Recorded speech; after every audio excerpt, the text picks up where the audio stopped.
Hello there, and welcome to the Kirk Minahan wrap-up show for February 1st, 2021.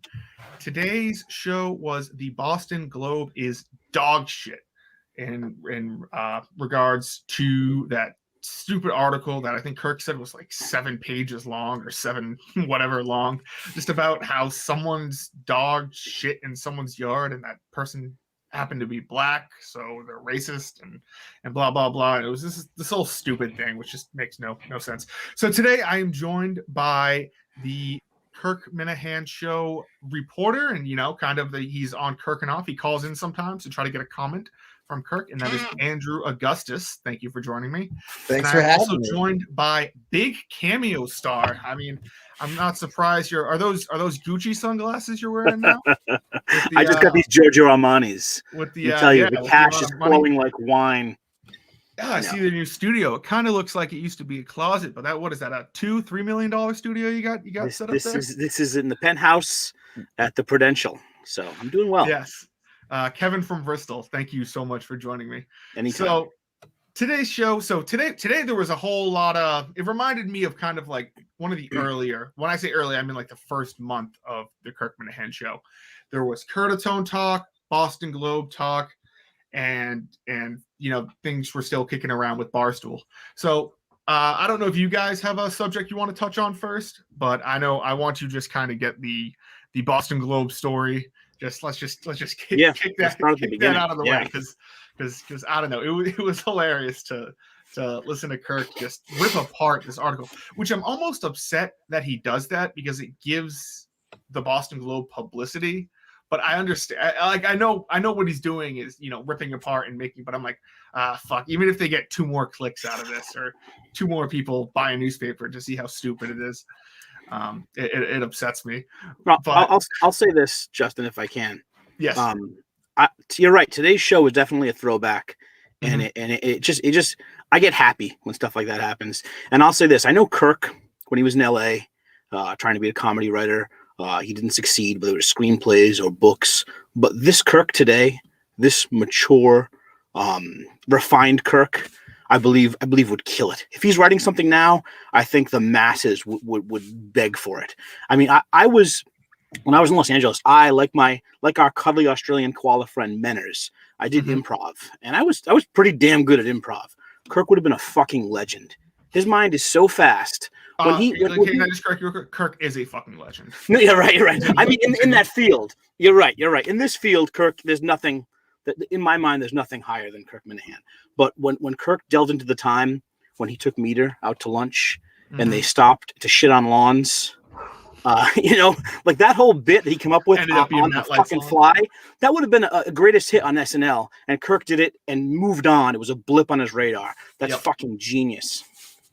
And it's just, I was going to say, as someone who has, 1, been on the side of a hit piece, and 2, has done the reporting side, where is you as the reporter, where you have to have some common sense? I mean, you're working for the Globe, so your common sense is out the window, but you have to have that point of like, I'm literally writing about dog shit. Like, this is the whole crux of the article.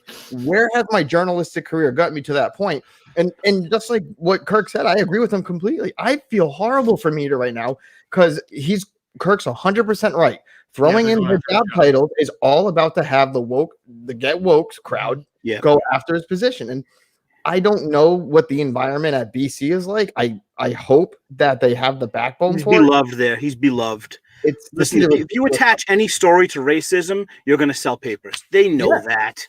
But I've met Meter one time, and let me tell you, everyone says how nice he is, and when you meet him, you're like, come on, he's a prince. Just a sweetheart of a guy, too nice for this industry. But yeah, Kirk's right. He's fantastic. To be honest, I don't even know who Meter is. I have no clue.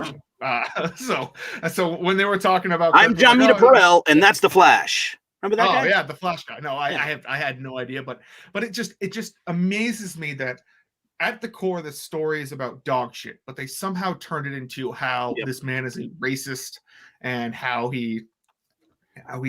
his daughter or something, it was like his son was walking the dog and it pooped in his yard. It's one of these things that I've been saying this even since I got my thing happened. everyone is so quick now. If you disagree with someone's point of view or anything, it's like, you know what? You're racist. And it has devalued the word so much that I think if you accuse someone of being a racist, it should that should be a serious thing. And now it's just like, yep, whatever. You're just being ridiculous. It's lazy journalism, and it's everywhere. I mean, with Meter's son didn't pick up a turd that his dog left. Guess what? Most people's kids are going to walk away and pretend they picked up the turd. It happens all the time. Yeah, I'm the guy yelling out the window, pick up the dog shit. I know you're 12 years old, but you can do it. Yeah, I can just imagine like the family getting around today and like eating dinner, and they're like, "So you shit in the neighbor's yard?" And it's like, "Which one?" It's like, "You know the right one." like don't worry, Dad, I got you. Yeah. So I don't know. It was just I just think from a journalistic standpoint, this is just the biggest.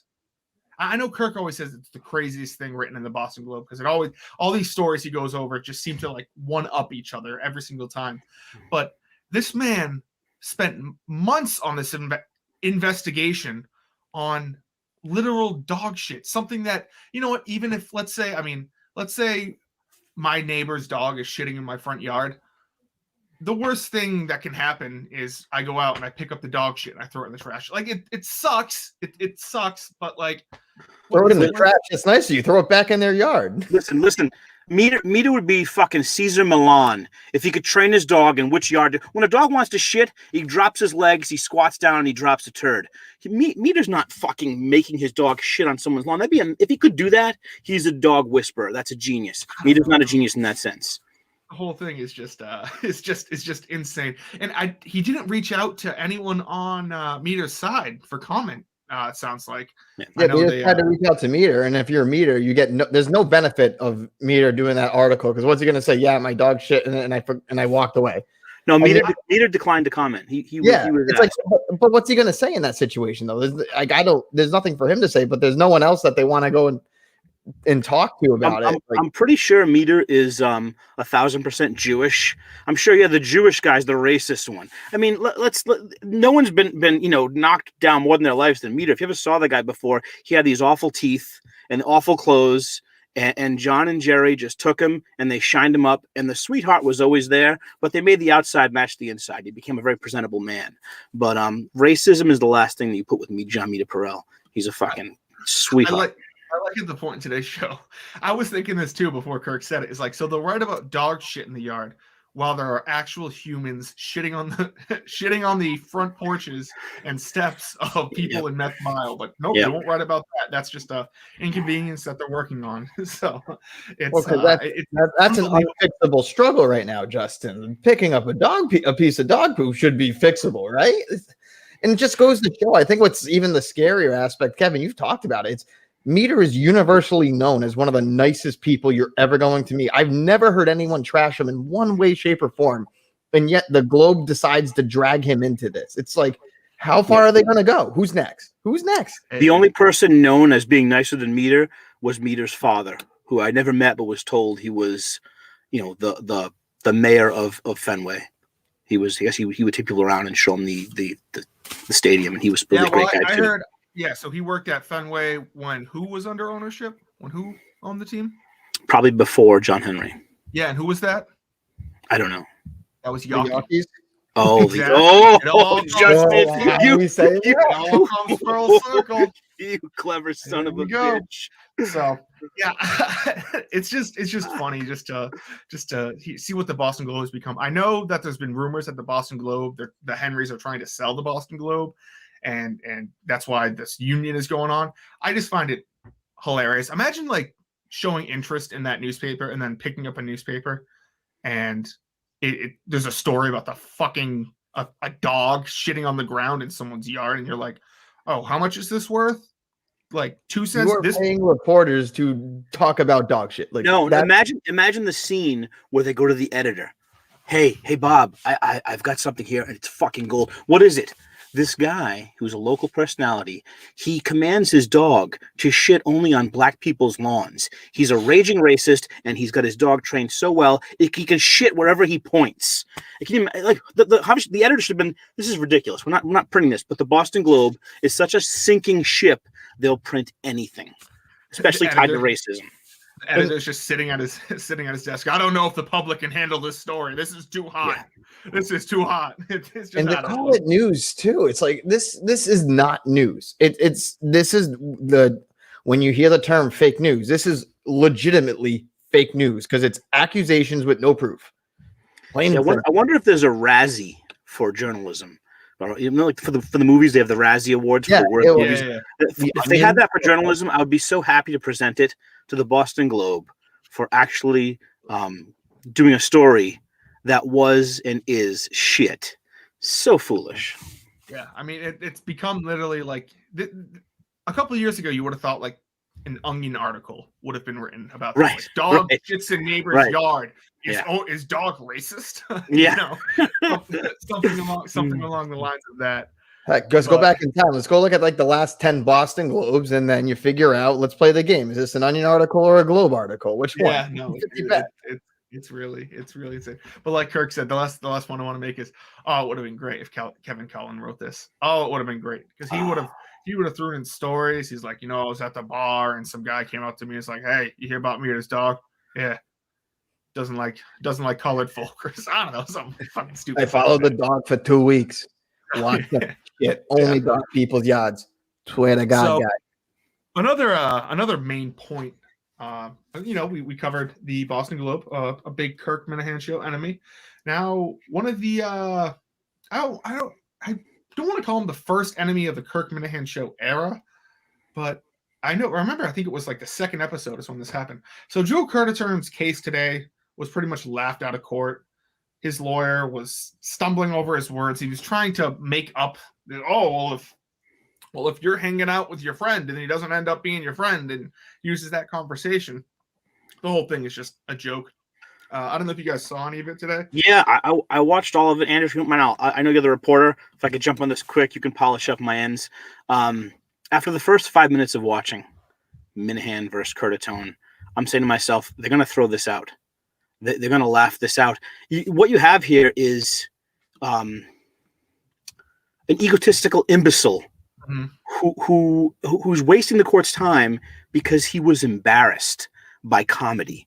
It's so fucking sad. Do you know how after how many times Kirk's embarrassed me? If that was a crime, I could take Kirk to court every day. Justin, you could put Kirk in the electric chair for how many times he's embarrassed you. But if it was a crime, you could have him dead to rights. This is so fucking ridiculous. It's so laughable that I can't believe they're not saying in court, you're wasting our time and our money because you were embarrassed, you little fucking baby. Let it be known, Kirk has never embarrassed me. I've only embarrassed myself. Just want to put that out there. Shopper, you motherfucker. Just want to throw that out there real quick.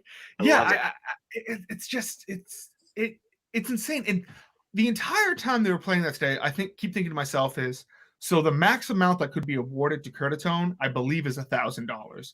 They're going through all this shit for $1,000 to a woman's shelter, which Kirk has said he will 10 times that amount if Curtatone comes on a show or does an interview with him or talks about it. And Curtatone just keeps on pressing forward. And it's with public money. That Curtatone, he doesn't talk about it on Twitter anymore because he just gets trolled constantly by Barstool people and Minifans. But yeah, it's just it's just insane that this is still going on in 2021, while in June of 2019 you thought this case would have been thrown out in a second because it's just literally it. He said on the phone call, "Hey, is it cool if I record this?" So I mean, Andrew, I don't know. Andrew, I think I had this moment as I was listening to it. I was just even thinking to myself, I'm doing some work and I'm listening to it. I'm like, man, just to think, I lived in Somerville for 3 months in 2019, just as this all went down. I was living in Somerville at the time, so I was already rip about that. But you think about it, it's 9 o'clock in the morning on a Monday morning, and there's a snowstorm coming up here, that there needs to be these serious things done for the city of Somerville. And that there is a man sitting at his laptop in his mayor's office on the taxpayer's dime, watching his lawyer make an absolute fool out of himself in front of the Massachusetts Supreme Court. If that in itself is a waste, like those half hour of the arguments is a waste of 30 minutes of taxpayer dollars where he should have been preparing for something else. I hope for his sake, from a PR standpoint, nothing bad happens in the city of Somerville, because anything like that, he was wasting 30 minutes, and those 30 minutes could have been changed completely than paying attention to this. The justices tried to make Lenny Keston's case for him, and he's like, no, it's not that, and like correcting him in the wrong way. It's like, it was the most pathetic thing. I'm just watching, and I'm really curious that if the judicial court could actually release the viewership numbers, because I guarantee you that is the most views on their stream between that window. Out of all the cases that were going on. I listened to the first 2 cases, and I was like, the first guy with the GPS monitoring bracelet, I thought that was hilarious. Like, yeah, bro, that's not going to stand up. You're done. And you get to this Curtatone, and you just witnessed in that 30 minutes, not only an embarrassment for the city of Somerville, you watched a political career of dream of governorship just go out the window. Because now, if every single attack ad, even if you're running in a primary, that is your attack ad now against Joe Curtatone, that he literally wasted the taxpayers' dollars because he got butthurt over a prank phone call. And think about what happened in that courtroom. Think about this. The first couple cases were these schlep nobodies, guy with a GPS bracelet. And you're dealing with people who are probably either lifelong criminals or who are involved with bad areas, bad situations. And then you have the mayor come in with his personal agenda, and he's seething because he wants vengeance so bad. And if he was a man, he'd just let it go. Yeah, Kirk, he got me. That was funny, That would have been great. I'm like, wow, I respect the guy. But to watch somebody put himself with the likes of a GPS man, because your agenda and your ego was bruised and you want to get Kirk back, and change freedom of speech, change all the laws because you got embarrassed. It's never going to happen. It's stupid. Wait, I'll tell you my biggest takeaway. My biggest takeaway from the trial, and I cannot believe Kirk didn't pick this up. To me, when I turned that on, and when Kirk's lawyer came on, Aaron Ross, he is a vocal dead ringer for Mike McNasky. I heard his voice, and I had to run to my phone and look. I thought, if you listen to Aaron Ross speak, all you hear is Mutt's voice. I actually thought for a second that Mutt was in the courtroom. You have to listen back and play the 2 voices together. Identical. Fucking amazing. Really? Yeah. Well, on Andrew's point about the governorship, I'd like to agree, but in this state, I have no idea. I mean, people have won. Elizabeth Warren literally claimed she was a minority for like 10 years, and then she still ended up becoming a senator. So in this state, there's nothing you can do. Just look at Marty Walsh. So I'd like to say it would disqualify him in any primary or attack ad, but I don't know. He'll just have his goons go and beat up whoever's trying to attack him once he runs for governorship. Justin. Yep. You're fucking banging out valid points. I'm trying. So long. Dude, you're getting better. I'm trying. I love your evolution. I'm trying. I'm not working too much on the Blind Mike project, as was said today. Look at the Hall of Fame vote, Kevin. I'm going to call this a schmoozing for a Hall of Fame vote right now. That's all you're doing. We'll get to Kevin from Bristol in just a minute. I know. I fucking know. Don't you worry. So the next point I just want to touch on really quick. WEI sucks. It's gone over. It's been over. We've gone over this a million times. It's so funny. It's just bad radio. It's just terrible radio. They're going to continue to plummet. They're going to do some huge mashup. They're going to say, we're reinventing ourselves. We're getting rid of Dale, or Dale's going to go to the weekends and be like a Bruins reporter have one show on the weekends. And he's going to report on ghosts. Maybe Dale will have his ghost hunting show. Athletic ghosts.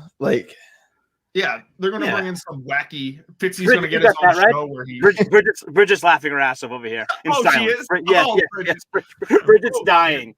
Oh, I know, right, Bridget? Good one, right? Yeah. But it's just. It's eventually they're going to bring in they're going to have Fitzy do his own show where he goes around and he asks people in other states, how do you pronounce this, this. You mean all the TikTok videos about getting people to pronounce Massachusetts cities and towns? Yes. Which actually was a segment on this weekend's All in the Minute Family. All in the Minute Family, which was I thought was great this weekend. It was great. It fucking destroys EI so much better. I had no inkling to cut that show short. I had a little bit. I held it back. But you're growing. You're evolving.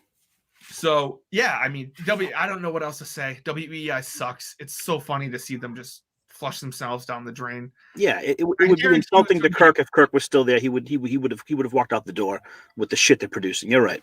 Oh, I mean, I think in 2 years it's going to be a completely different station. It's going to be like Kirk, said it would be a country station.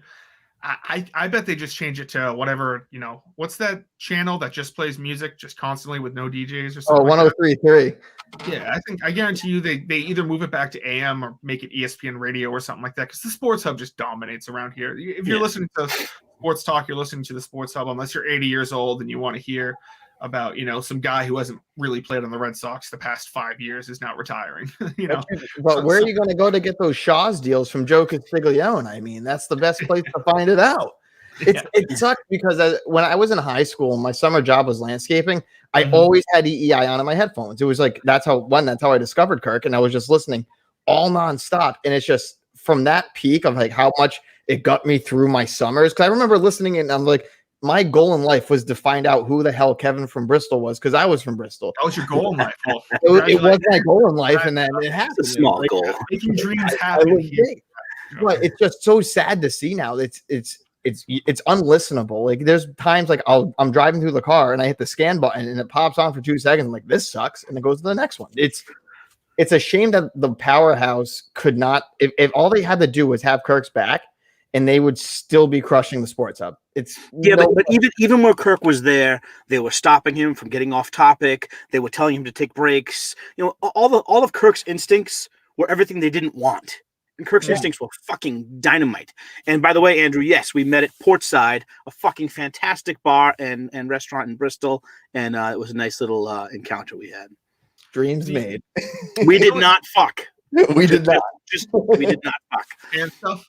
So the only thing I want to say to that, Andrew, is I was kind of the same way in high school. I always had headphones in whenever I was working. I worked a food service job, and I always had headphones in when we were like getting set up or something. I always listened to the Sports Hub. I never listened to EEI, and the sole reason I started listening to the Sports Hub was because they were the official station of the Patriots, and I was a Patriot, and I didn't give a fuck about the Red Sox.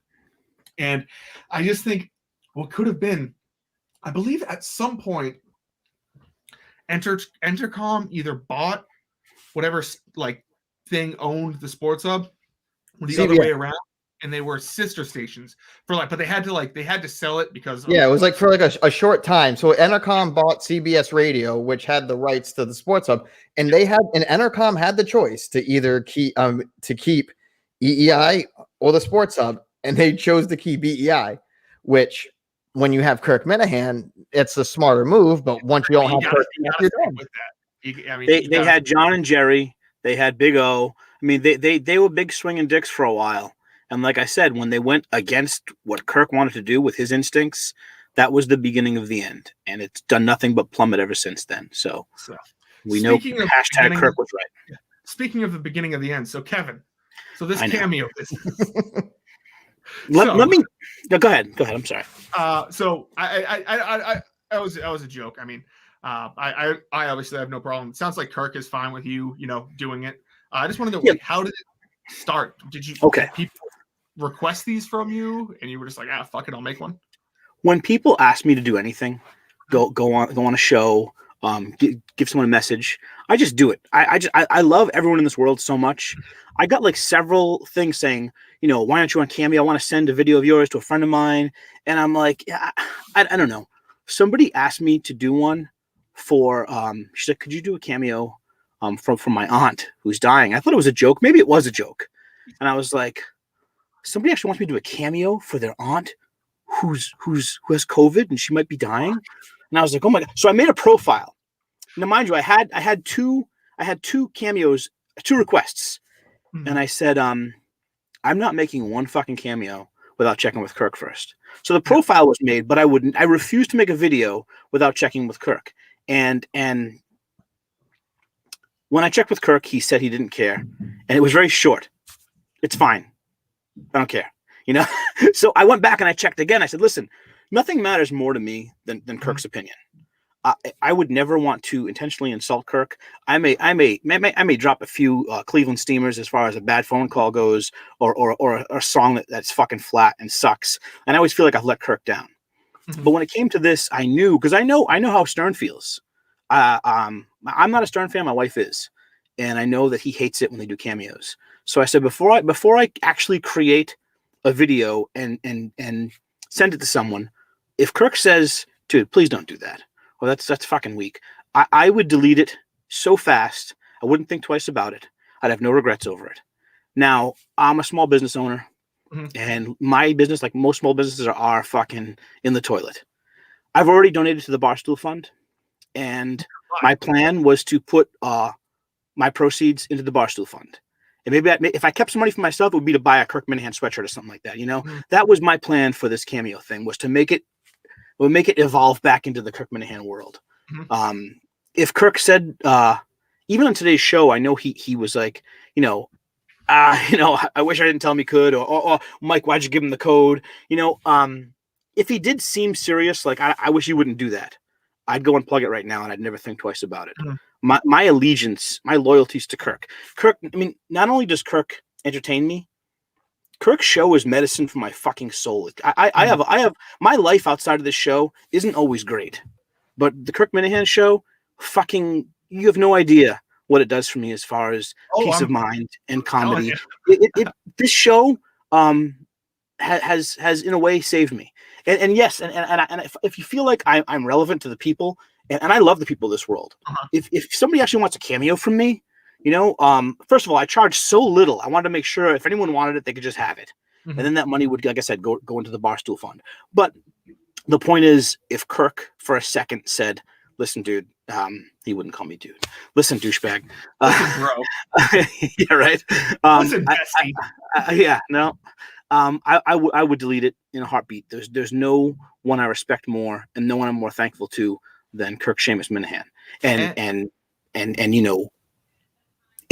today I was on the edge of pulling the plug on it from today's show, and he was like, yeah, he's a guy, I really don't care, and he moved on. And I was like, you know what, he really doesn't care, because if he did, he'd say something to me. He's no qualms about telling me, I'm being a twat. So the Cameo for now stays. If I get even the slightest hint that Kirk thinks it's a bad idea, it'll be gone so fast, my balls will spin. And I kind of wanted to defend you here too, because I know at one point in the show that he said like he read like some 50 or 60 tweet thread where people were saying, how come Kevin gets to make money off of this while other people didn't? And I think there's it's just such a different universe than if Kevin from Bristol, it's not like Kirk created Captain Hungwell. Am I wrong in saying? I know like that's kind of how he got it started, but it wasn't a thing before you called in and you were Captain Hungwell. Kirk provided the environment for Hungwell to exist. Yes. But it's my character. But listen, without Kirk, it doesn't exist, right? 100%. But the difference is, if you're taking the logo of something and then selling that for profit, that's a lot different than you setting up a Cameo so you can make a couple bucks. And I don't give a fuck what you I don't think Kirk gives a fuck what you use the money on either. But I just think it's so different than, it'd be one thing if you were selling like the Kirk Minahan show on CDs to people, rather than being like, oh, I'm drunk Greg Hill, this is my character, and I'll say something funny for you if you throw me $2 or something like that. So I just wanted to defend you a little bit. And that's why I asked you on, because I fast forward to the end of the podcast, because I believe that's where I thought that was where they were going to talk about my text to Steve last night, but they hit on it earlier, so I kind of heard that early on. I was like, oh, let's see if Kevin's available to come on. And I mean, you've contributed so much, so yeah. That's the thing, Justin. I would, whatever Kirk, like I said, because how much he gives this community, all of us. If he asked me if he needed a song, if he needed a video, if he needed me to fucking jump through a plate glass window covered in pudding, I'd fucking do whatever the guy asked, because he just gives so much. So yeah, if someone wants to pay a few dollars to have me give them a video, I don't think it's harmful. But if my rationale was wrong, trust me, there was nothing that I wouldn't do quicker than unplug that fucking account. I was thinking maybe I should make a Cameo account and have it be the bathroom fund. And all the money I make goes to pimping out that bathroom. in the studio. Kevin, this is what you started. First it's going to be Justin, and then all of a sudden you're going to have everyone else is going to want their own cameos. You know what it would be with Justin, right? Everyone would say, "Hey, dude, we want you to do a video. Can you puke for us?" Oh, this poor guy's going to die puking up his insides for cameo money, but I would pay for that. Yeah, it would just be like recite like episode 5 of Star Wars while doing yeah. First of all, I'm an episode 3 guy. My tummy feels bad. My tummy feels like it's going to have some problems.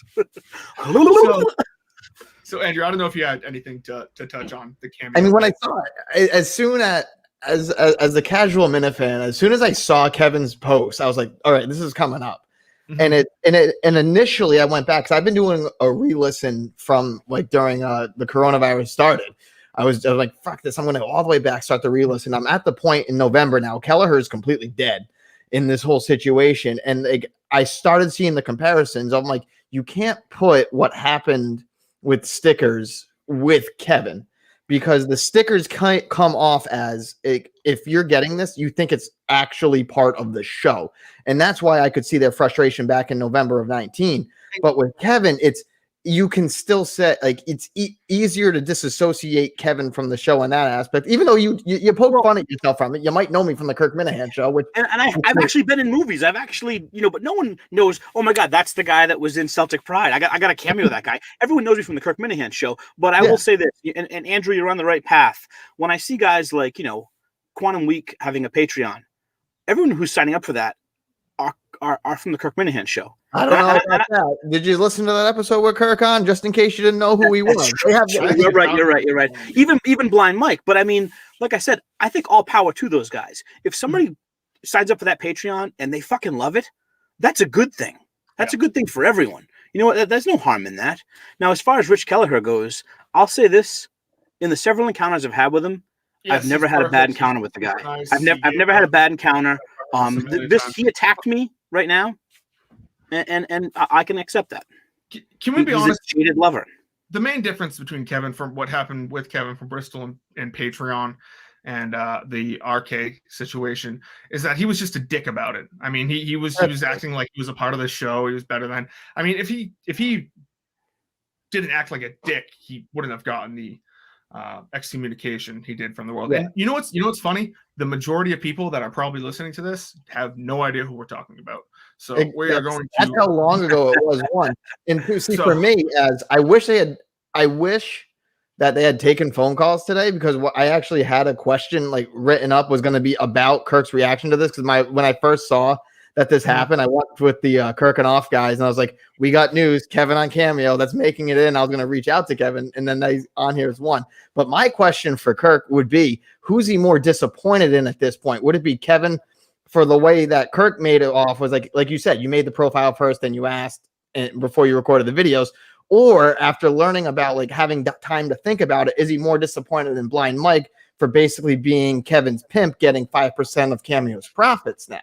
So in an odd way, you're working for Blind Mike, Kev. Yeah, and I have no problem with that either. I know a lot of people are hating on Blind Mike. I can't help it. I love the guy. I think he brings an air to the show that is needed. I think, but Kirk nailed it. How he has him on once a week now, and Carabas and him and Steve. I love the way it's all going. I think all Kirk does is make good decisions, and the show gets better and better. With that, Justin, I apologize for rambling. No. That's actually a great lead into my second to last. Before we get to, we're just going to do quick trivia predictions at the end here. But with the I love Blind Mike. No one's a bigger gearhead than me. I've literally driven 8 hours in a fucking blizzard to get him to a destination before. He's great. I've gone across the country. No one's a bigger gearhead than me. But are the Minifans kind of starting to? I don't know if you remember back where right after Sacco. Right before Sacco, the Minifans, Blind Mike sucks, blah, blah, blah. He's terrible. And then when they came back, he kind of had a period there where everyone was like, Blind Mike's great in the show. The best shows are the Blind Mike shows. And then you hear this audio of Sheldon on the rundown where he's talking all this shit about him. Do you think that was more of just Sheldon trying to play a character, trying to, ramp up his kind of get people excited, I guess, for his co-host appearance? Or would you say that was more like, okay, kind of the trial period of Blind Mike coming back, is over. January's done. Now people are going to start hitting him with criticisms again and again. Well, I think personally, people would say to themselves, I don't want Blind Mike giving me advice about money. I don't need Blind Mike giving me advice about stocks. And I would say, well, then just don't watch it. He's not doing it on the Kirk Minahan show, But I think Sheldon gets put down a lot, and for once, I think he had his inner passion come out, and maybe to me it was misguided, but I think the guy has a lot going on inside, and it came out, in the form of fucking knocking down Blind Mike for giving him advice on money that he doesn't need. But no, I think that Blind Mike is finding his own footing, and some people might be a little put off that it's not just Kirk Minahan content. And I think that's like you hit it on the head. It was like the majority of Sheldon's complaints were from non-Kirk Minahan related show stuff. And so it's, again, like what you say, if you don't like what Kirk has to say, change the channel, change the podcast. You don't have to listen to it. So if you don't like that aspects of Mike, that's fine. Because on the Kirk Minahan show, he doesn't really talk that much about stocks, this and that. He doesn't really go into most of the stuff you listen on the Blind Mike project. But and when he does, it's self-deprecating. When he does, but listen, don't you think people are also tearing apart the shows with just Steve? And I'll say this: Steve was never brought in to be a voice on the show. He was the producer. He's a fucking kick-ass producer. He's fucking gold. He's fucking excellent. And anything you get from Steve that's not just producing is bonus material. He holds the show down. And maybe you don't like him as a character on the show, but that's what Kirk asks of him right now, and the fucking guy does it. And he does a lot more than that, and he never complains. Or if he does complain, at least we can make fun of him for it. So, like I said, I'm really happy with the trilogy of what we have right now. The Kirk and Mike, the Kirk and Carabas, who's fucking getting better and better. I fucking love Krabs. And then Kirk and Steve, like I said, I have no problem with that show either. But it's asking Steve to do things he wasn't hired to do, and he fucking makes it work. So I will say I find it completely hilarious that the rundown people are in Steve's head. I think you're right. Yes, at one point today, and I think it's funny to have a producer with some of the fans, are not too big of fans, and obviously I don't think Steve's affected by it, but it's just funny like that he brings it up during. I'd rather listen to this than the rundown. It's like, okay, for me, get it. You don't like Ziggy and Rick. I was just going to say, like, the best part about it is like this three dynamic is you basically get three completely different shows each week just by the way the dynamic is. And I think the biggest change I've noticed since these 3-day week schedules and the 1 week with a 1 day of Blind Mike is this is the most confident I've ever heard Mike on air at any point is in there now. Cause he's just like, I'm doing this in out. It's one of those things that I think, like, even in the newscast we bring up, like, he's got his confidence. I mean, the intelligence at points can still catch up behind him, but at least he's starting to talk with confidence now. And you don't have that shy timidness that was like the easy steamroller. He still becomes the punching bag once in a while, but now he's taking it and giving a counter once in a while, and it's been working great. So, in my opinion. So this kind of leads us into our final subject. I just want to touch on real quick before we give our predictions. I just want to hit on the trivia tonight. They're taking on Frank and the Frankettes, Frank the Tank, KB, and Nick from Barstool. They are a good group. They were ranked 2 overall. I watched every single episode yesterday, and I believe they've won like 7 in a row against PFT and Brandon Walker. So they're not to be. I mean, they're not to be undersold. I do think. What did Carabas give on Friday? He gave like a 7. -7 or something like that. I don't see them winning by 7. I would say the team here. We'll start with predictions. I want to go last. Kevin from Bristol, do you want to start with your predictions for tonight's trivia? The only way that Kirk loses is if it is set up where the questions are not somewhat in his wheelhouse. If anything's even close to his wheelhouse, I think they win, but it's going to be a lot closer. There'll be a lot more heat on their assholes this game. I think these guys are for real. I have watched some of the episodes too. And this is a legit team they're facing. If Carabas and Steve can bring anything to the table, they win by 2 or 3. It's for me, it's going to come down to that lightning round in the middle when you go back and forth, because that's the point where I think they can get control, because that was their weakness in one of their last games, the Frank and the Frankettes. I did reach out to Frank again about the cheating allegations. He still does not want to talk about it. So knowing Kirk and knowing like, they'll be watching like a hawk, and if they see anything somewhat suspicious, I have a feeling they'll call him out right off the bat from it. But I do see the one thing in their match that they were playing last time when they were actually down going into the final round, there was about 2 opportunities that the other team could have put their throat on Frank's team, and they didn't. And they had an easy opportunity, and they just bungled it. And thankfully for the KMS team, you got Kirk steering the ship. The biggest issue is going to be is Jared and Steve. Is Jared going to correct Steve twice again? That's like Steve knew 2 questions, and Jared bowed them out twice. So this are they going to give Steve a little more trust? And I think if they do, it's going to be. I'm going to say I'm not going to go to Jared 7 like you told me, but I'm going to say 5-point win. 5-point win again. It's going to be close at first. But if they take your advice, Justin, of blocking Frank early and getting in Frank's head, then I think it's going to be a 5-point win. So like I said, I watched all of the Frank and the Frankettes episodes of. I did some research, sat down, put my glasses on and did some research. And I was watching Frank because I was like, is he cheating?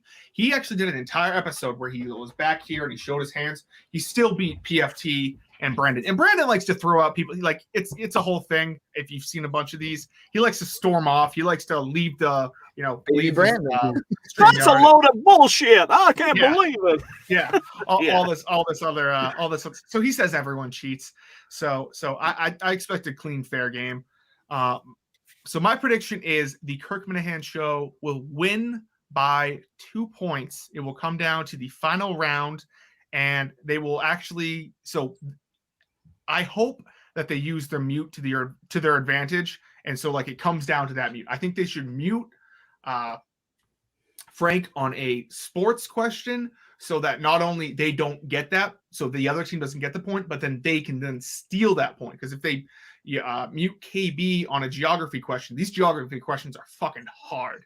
And I don't know how much, people, Kirk knows his geography, but they're fucking hard. They're like, name a country, like name the 3 countries that have less than 100,000 people in them or something crazy like that. And I have no idea.